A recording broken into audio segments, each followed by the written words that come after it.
Good morning, everyone. Happy Friday, November 6th. Remember that today is an asynchronous learning day. So what I'm going to do in this brief video is I'm going to walk you through your agenda for today so that you have a clear idea of my expectations for your independent work and some deadlines that I'm looking for you guys to meet.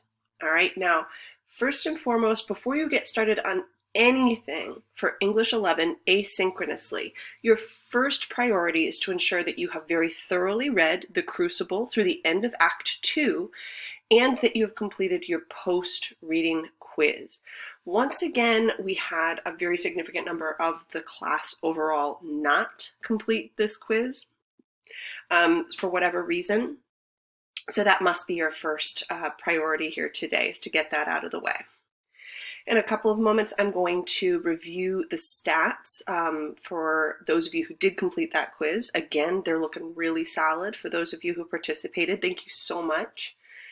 I'm then going to walk you through where to locate some support resources that will help you to kind of brush up on some of the details of that act. Make sure you feel confident in your comprehension of those characters and conflicts and key events.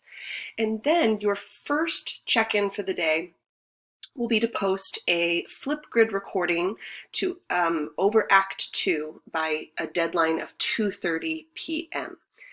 Now that is a deadline. I'm hoping that many of you will complete that assignment well before that time. But that is, of course, the last time I will accept that particular assignment. After that, your second phase of class is to review a video lesson over subtext. And then you have a Act 2 assignment that will involve creating a diary entry for one of our characters from the play. All right, so let's go ahead and let's dive into some of those quiz stats. So our average score dropped a little bit down to a 77. But our median score was about an 83, and we did have plenty of students master that assignment.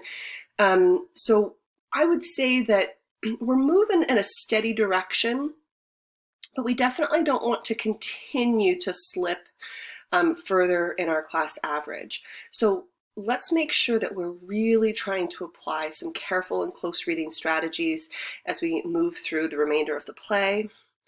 This may also be an indication that we need to do some rereading as necessary. Sometimes just going through a text once is not enough. As we know, this is a course that is like 1 or 2 clicks away from a college course. So you need to really kind of approach it with that mindset.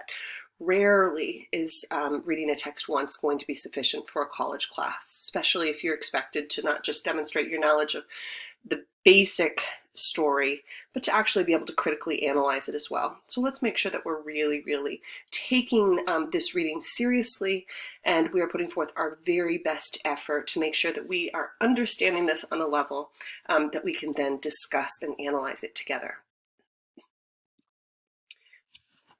All right, so now let's talk about brushing up our knowledge. Just like last week, you will notice in our Schoology classroom, in our Crucible Act 2 folder, that I have another folder of resources available to you to sort of fill in the gaps in your knowledge of Act 2. That's going to include things like Quizlet, cards, and little summary videos. I actually even have a full-length video of a production of the entirety of Act 2, if you'd like to rewatch that. And then when you are ready, you're going to post to our Act 2 Flipgrid. That assignment is also located in that same folder. The link to access that Flipgrid, as well as the join code, are included inside that Schoology assignment. Today, I really want you thinking about the development and evolution of some of our characters. The thing about this play is that it moves very, very quickly. I'm sure you've already gotten a taste of that from Act 1, and in Act 2, we already have something to sort of compare. We have like a baseline to start comparing our characters against. So I really want you thinking in terms of 2 characters that, in your opinion, have made the most interesting or dramatic changes or evolutions so far in the story.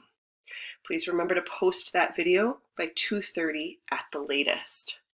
Now, once you have done that, your second assignment is to watch this video lesson here also inside of our Act 2 folder. This video lesson is going to walk you through the concept of subtext and analyzing various passages of dialogue for subtext. And once you have done that, you will then complete your last assignment for the day, which is our Act 2 character diary. This should be a pretty fun activity.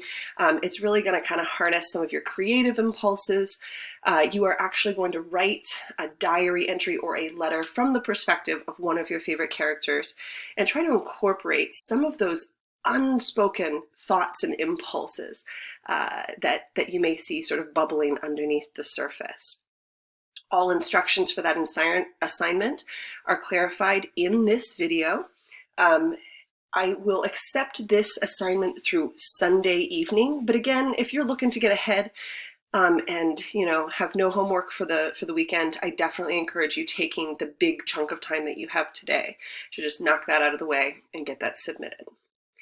All right, gang, remember that today is a work day for me, so I will be available on email, but probably not quite as responsive as I normally am, so please be patient as you await my responses. But of course, if you have questions or need clarification on anything, please feel free to reach out. Have a great day.